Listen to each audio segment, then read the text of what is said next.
రాజన్న సిరిసిల్ల జిల్లా తంగళ్ళపల్లి మండలం గోపాలరావుపల్లె శ్మశాన వాటికలో చితి ఒకవైపు పేలుతూ ఉంది.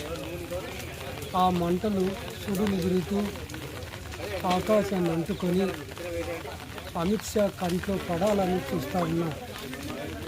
ఆ చితి మంటలు రేగటానికి కారణం ఆయన ఎందుకోసం తన ప్రాణాన్ని తర్పణం చేశాడనే ఆ కారణం అమిత్ షాకు ఇప్పటికైనా అర్థం కావాలి.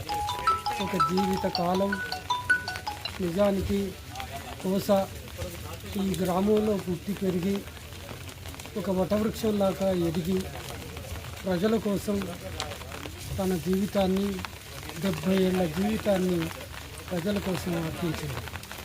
అయితే కోస తను చదువుకున్న చదువుకు ఉద్యోగం దొరకక కాదు,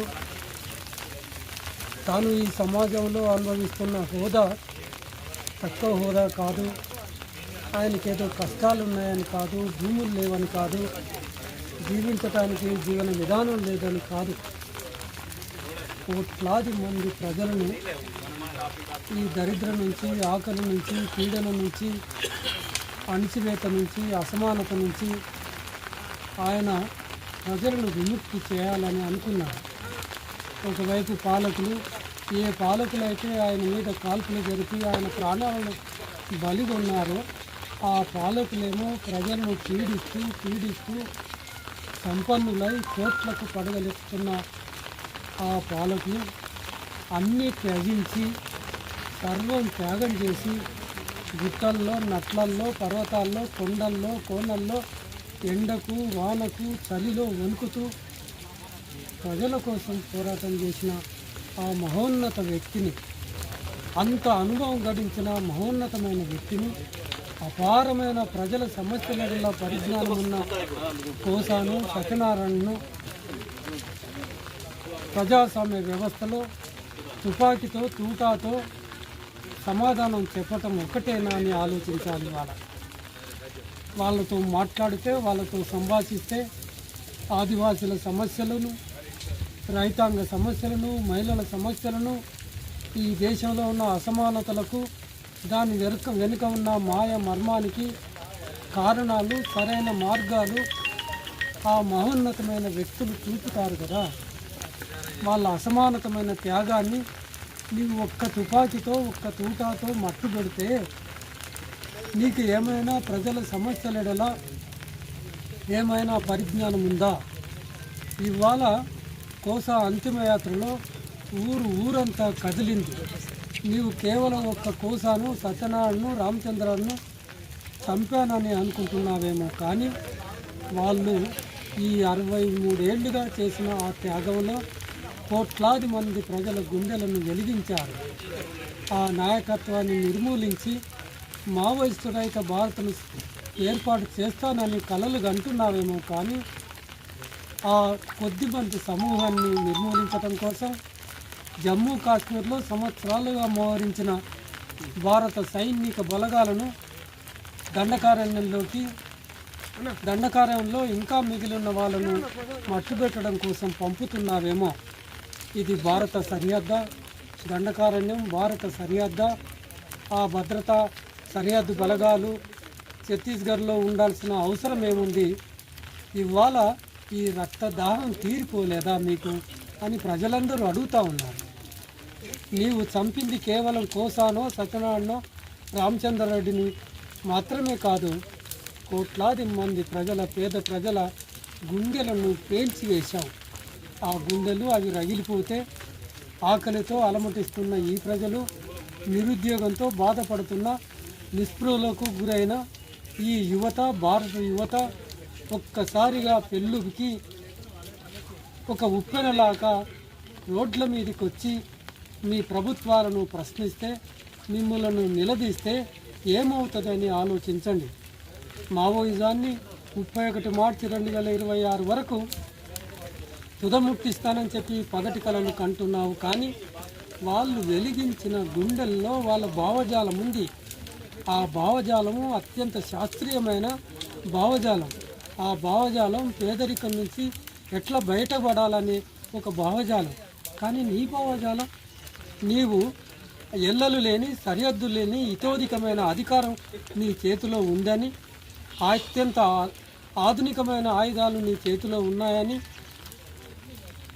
అధికార దుర్వినియోగానికి పాల్పడి భారత సైన్యాన్ని చిన్న సమూహానికి మీదికి పంపించేసి నిర్మూలిస్తానని అనుకుంటున్నావేమో. కానీ భారత సమాజం ఏదో ఒక రూపంలో తిరుగుబాటు చేస్తుందని గమనించండి.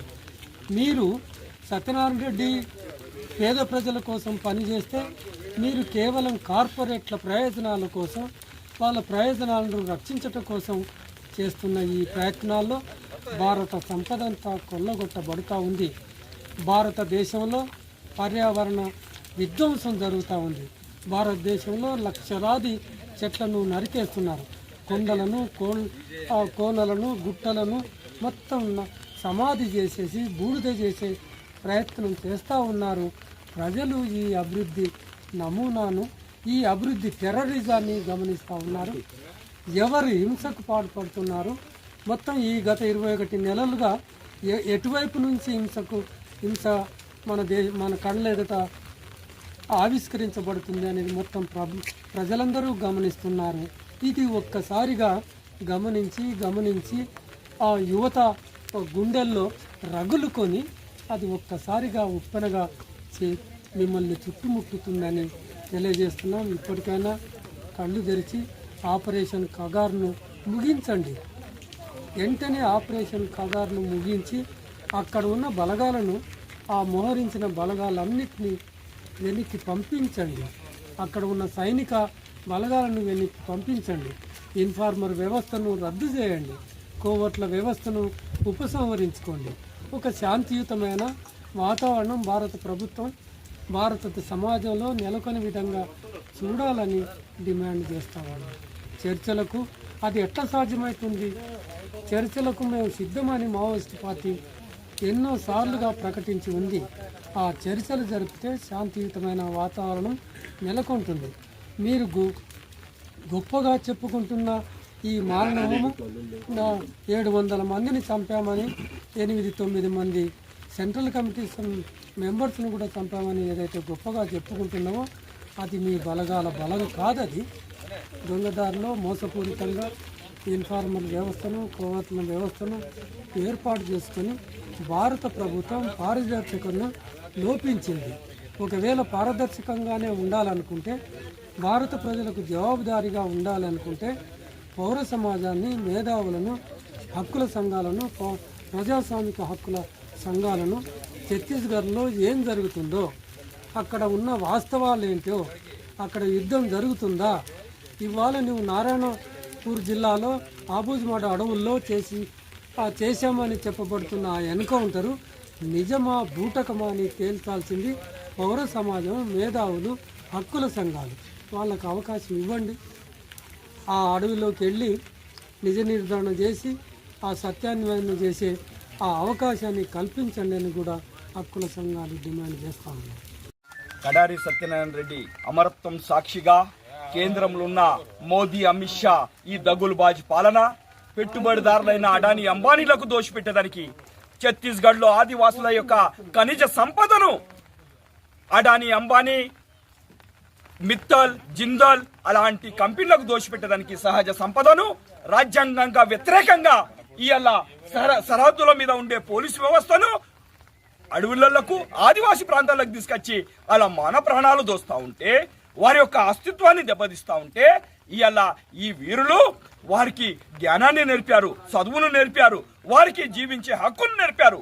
ఇలాంటి హక్కులకు వ్యతిరేకంగా అంటే జీవించే హక్కులు నేర్పిస్తున్నారు, వారికి బాసటగా ఉంటున్నారు. కనుకనే ఇవాళ కేంద్ర ప్రభుత్వం అక్కడ ఖనిజ సంపద దోచుకోవాలంటే ఆదివాసులను తీసేయాలి. కనుక వాళ్ళకు బాసటగా ఉంటున్నారు. కనుకనే వాళ్ళని బూటకపై ఎన్కౌంటర్ చేసింది. దీన్ని మేము ఖండిస్తున్నాం. ప్రజాస్వామిక వాదులందరూ కలిసి దీన్ని ఖండించాలి. నిజంగానే మోదీ సర్కారుకు చిత్తశుద్ధి ఉంటే, ఈ దేశ సంపదను దేశానికే ఉండేటట్టుగా చూసేది ఉంటే, ఈ ఆపరేషన్ కగార్ను వెంటనే నిలిపివేయాలి అండ్ శాంతి చర్చలకు రావాలి.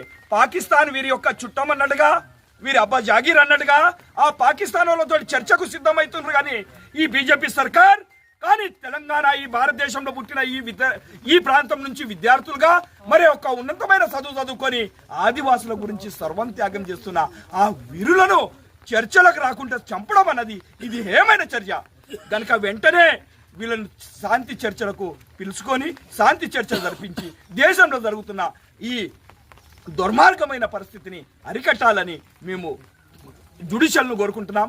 ఎందుకంటే ఈ రాజకీయ వ్యవస్థ అంతా ఉన్నతమైన వర్గాలకు దోషి పెడుతుంది కనుక దాన్ని మేము వ్యతిరేకిస్తున్నాం.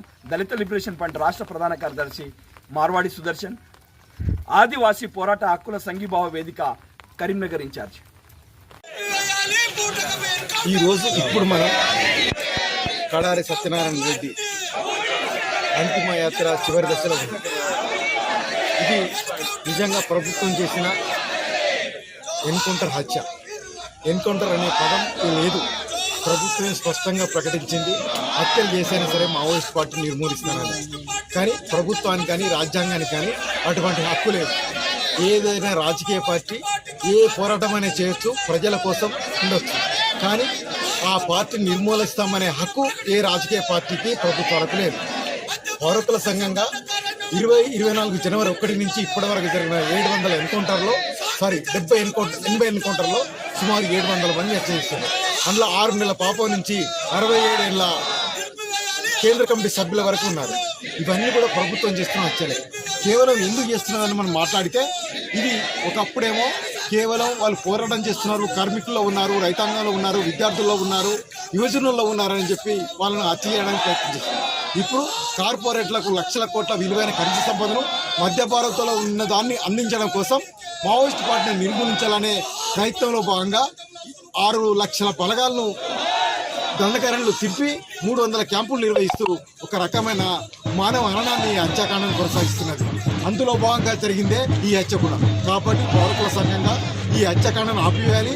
కగారు హత్యాకాండను చేస్తున్నటువంటి మోడీ చాప వాళ్ళే నేరస్తులు. ఎందుకంటే ప్రజాస్వామ్యాన్ని, రాజ్యాంగాన్ని అమలు చేస్తామని అధికారంలో వచ్చిన వాళ్ళు దాన్ని పక్కకు పెట్టి మొత్తంగా హంతకులుగా మారి ఒక హంతక పాలన కొనసాగిస్తున్నారు. ఇది ప్రజాస్వామ్యానికి ఎటువంటి మేలు జరగదు. కాబట్టి ఇప్పటికైనా సరే ప్రజాస్వామ్యాన్ని, రాజ్యాంగాన్ని అమలుపరచాలంటే ప్రజాస్వామ్యబద్ధంగా పాలన చేయాలని చెప్పి మేము ప్రభుత్వాలను డిమాండ్